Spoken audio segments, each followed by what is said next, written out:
చాలామంది చికెన్ బిర్యానీ చేయాలంటే పెద్ద ప్రాసెస్ అని అనుకుంటారు. అలా కాకుండా సింపుల్ వేలో ఇలా చేసేసుకోండి. నేనైతే ఆనియన్స్‌ని ముందే ఫ్రై చేసి పక్కన పెట్టేసుకున్నా.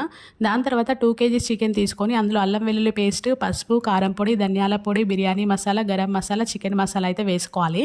ఇంకా ఇందులోనే ఫ్రైడ్ ఆనియన్స్, కొత్తిమీర, పుదీనా, పచ్చిమిర్చి, సాల్ట్ వేసుకొని కలుపుకోవాలి.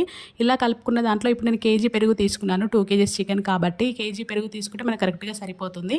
ఇందులోనే లెమన్ జ్యూస్, ఆనియన్ ఫ్రై చేసుకున్న ఆయిల్ అయితే ఉంటుంది కదా, గోరువెచ్చగా ఉన్నప్పుడే యాడ్ చేసుకొని ఇది మ్యాగ్నేట్ చేసుకొని పక్కన పెట్టేసుకోవాలి. ఇప్పుడు స్టవ్ పైన ఎసరు పెట్టుకొని హోల్ గరం మసాలా వేసుకొని అందులో స్పూన్ ఆయిల్, స్పూన్ సాల్ట్ అయితే వేసుకోవాలి. మనం ఆయిల్ వేయడం వలన ఈ రైస్ అనేది పుల్లలుగా ఉడికిపోతుంది. 90% కుక్ అయిపోయిన తర్వాత మ్యాగ్నేట్ చేసుకున్న చికెన్ పైన వేసుకొని పైన కొత్తిమీర, పుదీనా, ఫ్రైడ్ ఆనియన్స్ అయితే వేసుకోవాలి.